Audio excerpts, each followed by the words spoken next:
Programang ito ay rated SPG. Striktong patnubay at gabay ng magulang ang kailangan. Maaaring may masiselang tema, lengguwahe, karahasan, sexual, horror o droga na hindi angkop sa mga bata.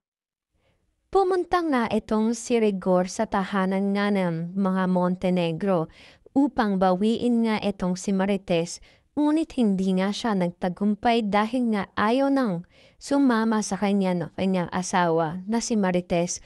Ang dahilan nga nito ni Marites ay sinasaktan nga lang daw siya ng kanyang asawang si Rigor.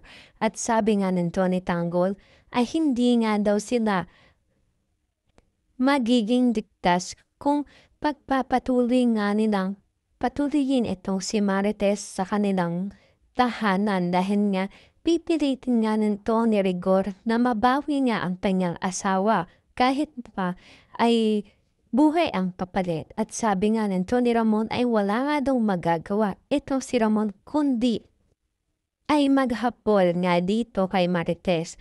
Aabangan nga natin kung magtatagumpay pa itong si Rigor sa pagbawi nga dito kay Marites. Dito nga lang yan sa FPJ's Batang Quiapo.